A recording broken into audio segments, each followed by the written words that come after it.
Hello दोस्तों, अस्सलाम वालेकुम। उम्मीद है आप सब ठीक होंगे। आज का जो हमारा लेक्चर है वो लेक्चर नंबर 8 है। और आपको पता है कि मैं ये सीरीज़ चला रहा हूँ इंटरव्यू के हवाले से, और ये मेरा कॉन्टेक्ट नंबर है। अगर किसी को कोई कंफ्यूजन वगैरह हो, इंटरव्यू के हवाले से कोई टिप्स लेनी हो, कुछ जो भी पूछना है, आप जो है मुझे यहाँ पे मैसेज कर दें, ठीक है।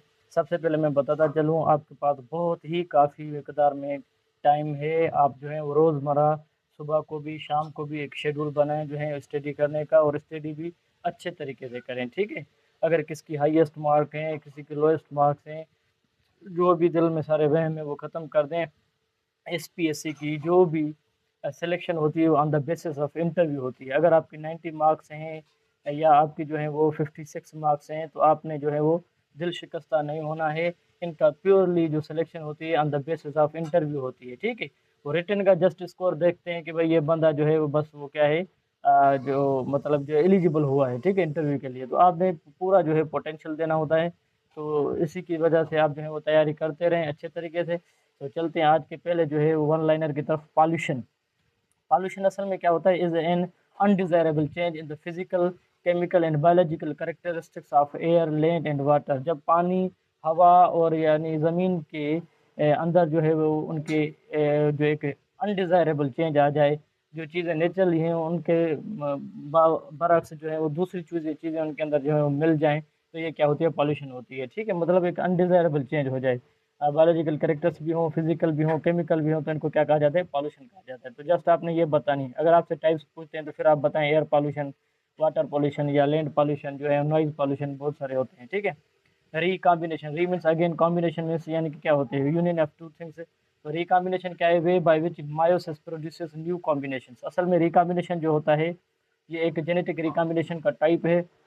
और ये लोअर ऑर्गेनिज्म में जैसे बैक्टीरिया वगैरह भी हो गया, उनके अंदर भी क्या होता है, और हायर ऑर्गेनिजम्स में भी। मतलब ये एक ऐसा वे होता है मियोसिस के दौरान जो है वो न्यू कॉम्बिनेशन, जो क्रॉसिंग ओवर होती है, जो न्यू कॉम्बिनेशंस बनती हैं, उनको क्या कहा जाता है, रिकॉम्बिनेशन कहा जाता है, ठीक है। Deforestation, D means removal, forestation, cutting of forest for agriculture, would and construction of buildings या एनी पर्पज जो है आप जो है वो प्लांट्स को जो है वो कट करें, ट्रीज कट करें, तो उसको क्या कहा जाता है, डिफॉरेस्टेशन। एग्रीकल्चर पर्पज के लिए, वुड के लिए, या कल्टीवेशन कंस्ट्रक्शन ऑफ बिल्डिंग्स के लिए, कोई भी आपका जो मकसद हो उनके लिए जब आप प्लांट्स की कटिंग करते हैं, that is known as the deforestation.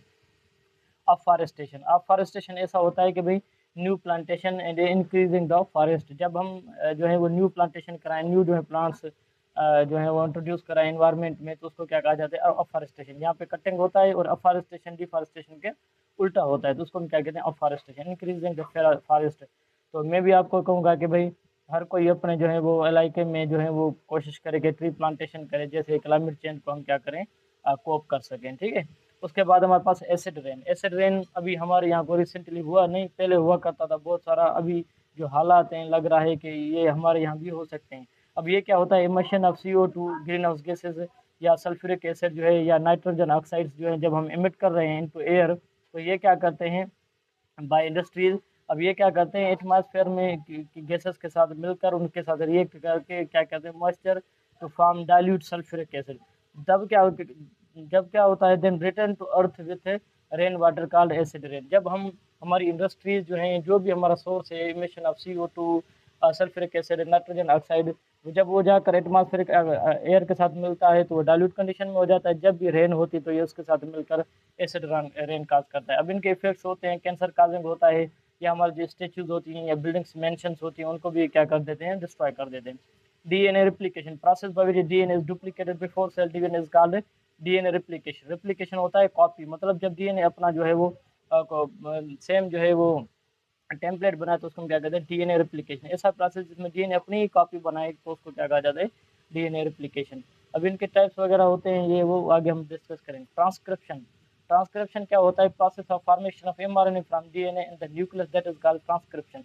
Just आपसे अगर पूछें ट्रांसक्रिप्शन, तो आपने ये चीजें बना दीजिए कि भाई formation of mRNA from DNA, that is called transcription, ठीक है। तो ज़ाहिर है वो न्यूक्लियस में होता है, बाद में जब साइटोप्लाज्म के अंदर आता है तो उनके अंदर पोस्ट ट्रांसक्रिप्शनल मॉडिफिकेशंस होती हैं। ये एक अलग टॉपिक है, ठीक है, पोस्ट ट्रांसक्रिप्शनल मॉडिफिकेशंस होती हैं, ठीक है। तो ये होता है transcription. Central dogma. Central dogma अगर आप जनरली आपसे पूछते हैं कि भाई फ्लो ऑफ इंफॉर्मेशन, तो आप कह सकते हैं flow of information from DNA to the synthesis of protein, that is called the central dogma. Flow of information from the synthesis of mRNA to the production of protein called central dogma. अगर आपके पास ये DNA है, DNA से फिर क्या बना, mRNA बना, फिर एमआरएनए से क्या बना, ये प्रोटीन बना। तो ये जो फ्लो ऑफ इंफॉर्मेशन है यहाँ से लेकर यहाँ से, इसको क्या कहा जाता है, सेंट्रल डोग्मा कहा जाता है। ठीक है, तो आज के लिए इतना काफ़ी, इंशाल्लाह नेक्स्ट लेक्चर में आपके साथ हाजिर होऊंगा। तो हम याद रखिएगा, शुक्रिया।